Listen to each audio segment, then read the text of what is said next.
SWAT 4. Game ini adalah tactical FPS yang rilis pada tahun 2004 dan hanya bisa dimainkan di PC. Nantinya player akan bermain memimpin tim SWAT di wilayah kota New York, dan juga game ini tidak memiliki alur cerita. Player akan berhadapan dengan beberapa kelompok kriminal yang akan menjadi target kalian. Game ini berfokus kepada penangkapan musuh secara aman dan bukan sekedar membunuhnya. SWAT 4 memiliki gagasan bahwa tim SWAT adalah organisasi penyelamat nyawa. Itulah mengapa mereka melarang tindakan yang terlalu jauh, seperti menembak para targetnya, kecuali jika mereka dalam situasi darurat dan memerlukan tindakan khusus. Jadi game ini terlihat seperti biasa-biasa aja, namun kalian akan terkejut dengan apa yang akan kalian temukan di game ini. Di area nightclub, kalian akan menemukan sebuah poster ini. Poster itu bertuliskan K. Reilly. Ini adalah parodi dari seorang penyanyi bernama R. Kelly. Di balik kesuksesannya, muncul tuduhan bahwa Kelly melakukan pelecehan dan juga mengeksploitasi gadis muda. Salah satu kasus paling terkenal terjadi pada tahun 1994 ketika Kelly menikahi penyanyi Aaliyah. Saat itu Aaliyah masih berusia 15 tahun, sehingga pernikahan tersebut dibatalkan secara hukum. Bahkan di tahun 2002, Kelly didakwa atas tuduhan membuat rekaman seksual yang melibatkan seorang anak di bawah umur, dan juga didakwa membujuk anak di bawah umur untuk melakukan aktivitas seksual. Sehingga pada tahun 2023, R. Kelly dijatuhi hukuman selama 31 tahun. SCP Containment Breach, Femur Breaker. Kalian pastinya udah pada tahu game satu ini. Jadi game ini merupakan game survival horror yang rilis pada tahun 2012, yang mana player akan berada di dalam fasilitas SCP Foundation yang berisi banyak entitas SCP. Misi kalian harus bisa keluar dari tempat itu, dan pastinya kalian akan berhadapan dengan makhluk SCP. Saat berhadapan dengan SCP-106, kalian mungkin akan menemukan ruangan kontrol ini. Di sini terlihat ada seorang personel Class D yang diikat ke mesin pres hidrolik, dan saat kalian menekan tombol bertuliskan Femur Breaker ini, mesin pres hidrolik tersebut akan menghancurkan tulang paha pria itu. Lalu pria Class D itu akan menjerit kesakitan, dan suaranya akan terdengar di seluruh fasilitas ini.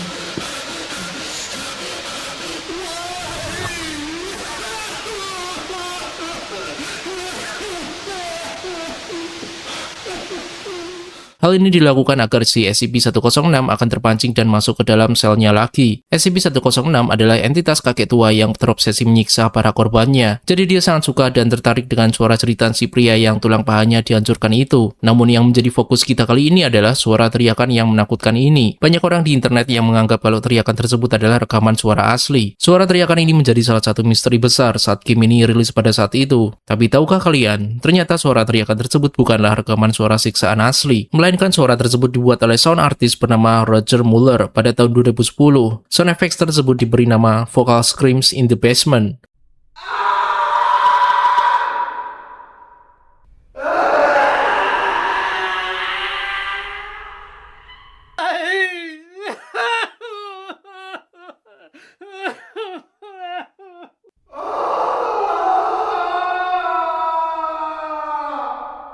Dan audio teriakan tersebut direkam di dalam basement beneran, tepatnya di sekolah Utrecht di Belanda. Jadi begitulah kira-kira. Slendytubbies Face.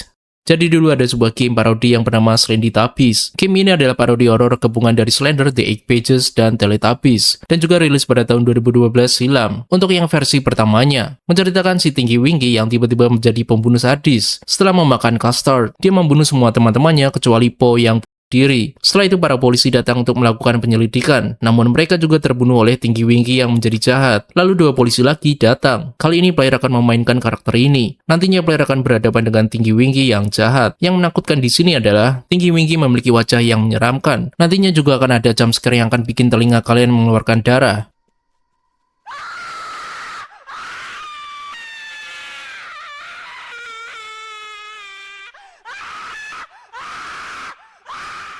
Di balik jumpscare Tinky Winky ini, ada suatu hal yang menjadi misteri, yakni dari mana wajah Tinky Winky yang curse ini berasal. Ternyata wajah tersebut berasal dari wajah properti Halloween ini. Properti ini bernama Ghastly Cold Light Up Crownbreaker, yang dibuat oleh perusahaan bernama Jamie Industries. Melihat dari wajahnya aja, kita tidak akan pernah mau membeli properti tersebut. Dan BTW suara teriakan jumpscare itu berasal dari video ini, yang mana memiliki total views yang sangat banyak sekali.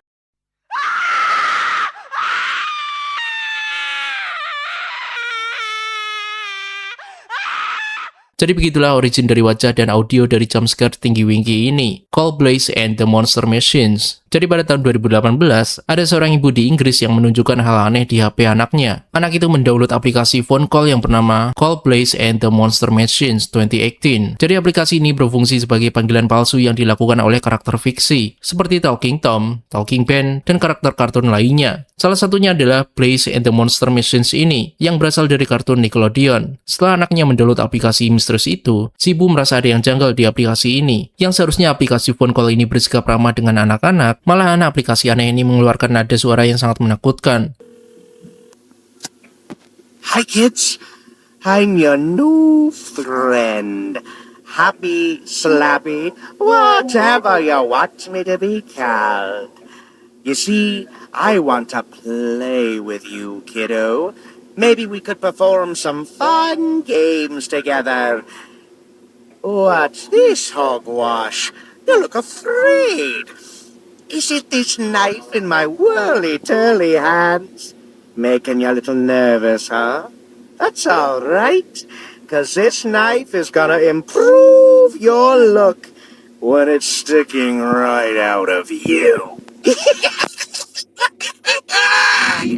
Barusan adalah suara panggilan dari Blaze yang sangat mengerikan. Kalimat yang dia katakan tadi benar-benar sangat tidak pantas didengar oleh anak-anak. Apalagi ketika dia akan mengancam dengan pisau yang dia bawa, dan suara ketawa yang sangat menakutkan, layaknya seorang psikopat. Aplikasi ini bukanlah aplikasi resmi dari pihak Nickelodeon, dan aplikasi ini sudah tidak bisa ditemukan lagi di Google Play Store sejak tahun 2018. Siapapun yang membuat aplikasi ini, dia pasti adalah orang yang sakit jiwa.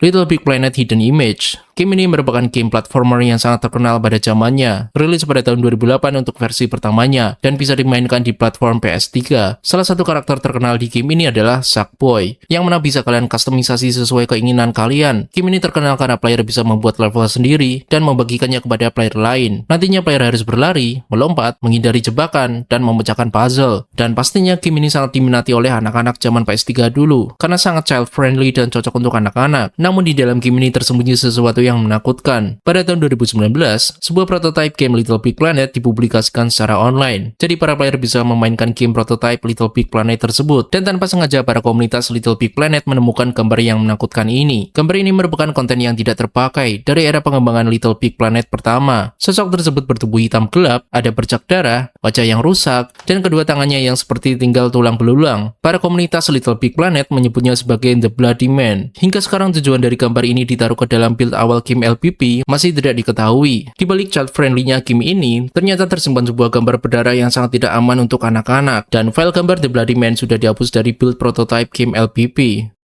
The Stanley Parable Ultra Deluxe. Game ini rilis pada tahun 2013 yang bisa dimainkan di platform Steam dan merupakan game petualangan naratif yang terkenal karena memainkan konsep pilihan, kebebasan, dan hubungan antara player dengan narator. Dan versi Ultra Deluxe rilis pada tahun 2022 dengan ekspansi konten yang diperluas. Player akan bermain sebagai seorang karyawan kantor yang bernama Stanley. Tapi semakin jauh player bermain, semakin jelas bahwa player sedang dipermainkan oleh game itu sendiri. Atau lebih tepatnya, game ini bergenre komedi absurd dengan multiple endings. Namun ada hal tersembunyi yang creepy di dalam game ini, yakni saat player mengambil sebuah ember di ruangan kantor dekat meja 422. Saat player mengambil ember itu, tampak seperti tidak ada apa-apa, tapi yang menjadi fokus utama adalah bantal merah tersebut. Seseorang telah menelusuri dan menemukan file tekstur game ini. File tekstur ini diberi nama Royal Pillow Beautiful Sexy Down, dan bahkan ada teks bertuliskan, "Jangan kasih tahu mereka kalau aku menunjukkan ini," ditulis oleh Dom, yakni salah satu pengembang game tersebut yang bernama Dominic Johan. Dom menunjukkan gambar tekstur bagian sisi bawah bantal, yang jika kalian perhatikan dengan jeli, ada wajah seseorang yang menakutkan. Wajah itu sangat tidak seksi sama sekali. Jika kalian naikkan brightness-nya, ternyata terkuak kalau wajah itu adalah Ben Drown yang diedit. Ben Drown adalah creepypasta dari game The Legend of Zelda, Majora's Mask. Alasan kenapa Dom menaruh gambar itu di file tekstur tersembunyi ini adalah murni untuk iseng aja.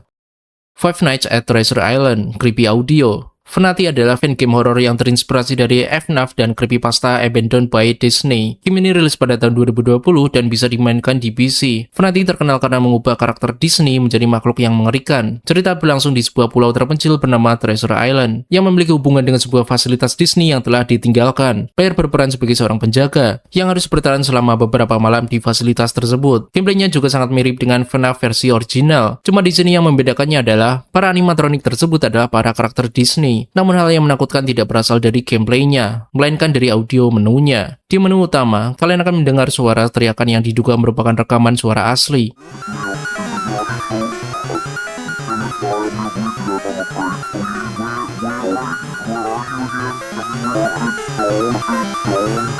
Sekilas mungkin kalian akan sulit untuk mendengar audio itu dengan jelas, karena audio itu diedit dan di slow down. Tapi ada seseorang yang berhasil menemukan sumber original dari audio tersebut. Audio itu berasal dari rekaman panggilan 911 dari seseorang yang bernama Johnny Maynard. Johnny melakukan panggilan emergency tersebut karena dia kehilangan salah satu kakinya. Dia kehilangan kakinya karena kecelakaan kerja dengan mesin baler pada tahun 2010.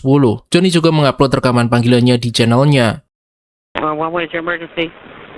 I'm at Smurfit Stone, Orlando, which is on 7th Avenue. I just had my leg amputated by a baler. I need a 911 assistance immediately, please. You just had your leg amputated by a bailiff? Yes, ma'am. It is not a joke. I'm gonna die. I'm gonna bleed to death. I'm afraid. Please. Where help are me. you? Where are you again? Tell me where you are. Smurfit Stone. Smurfit Stone. Murfit Stone?